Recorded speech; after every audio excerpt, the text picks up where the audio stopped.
영상통화를 악용한 사이버 사기 범죄, 이른바 몸캠 피싱이 갈수록 늘고 있습니다. 음란 채팅을 한 영상이나 사진을 퍼뜨리겠다고 협박해서 돈을 뜯어가는데요. 특히 20, 20대 젊은 층의 피해가 많습니다. 남효주 기자가 취재했습니다. 대구에 사는 회사원 A씨는 지난달 악몽 같은 나날들을 보내야 했습니다. SNS를 통해 알게 된 낯선 여성이 자신과 나눈 음란 채팅 영상을 유포하겠다며 협박했기 때문입니다. 소리가 들리지 않는다며 다운받으라던 어플리케이션 파일을 이용해 A씨의 개인정보를 빼낸 범인은 돈을 송금하지 않으면 옷을 벗은 영상을 지인들에게 보내겠다고 협박했습니다. 겁을 먹은 A씨는 4차례에 걸쳐 400만 원을 송금했지만 범인은 지인들에게 영상을 퍼뜨렸습니다.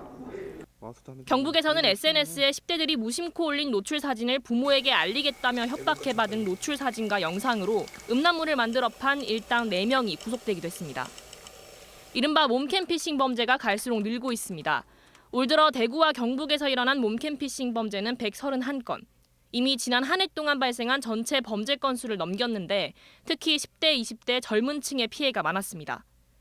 대구의 경우 피해 금액도 늘어 지난 2017년 3,800여만 원에서 지난해 5,900여만 원으로 50%가 넘게 늘었고 올해 10월까지 피해 금액도 지난해 같은 기간보다 800여만 원이나 많습니다.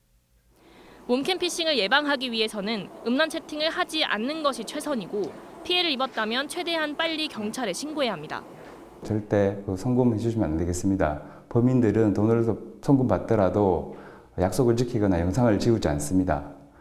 그리고 그 협박 문자나 대화 내용, 그리고 범인들이 송금을 요구하는 계좌번호 등을 캡처를 해서 신속히 경찰에 신고를 해주셔야 됩니다.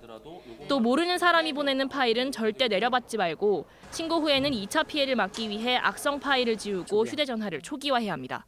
TBC 남효주입니다.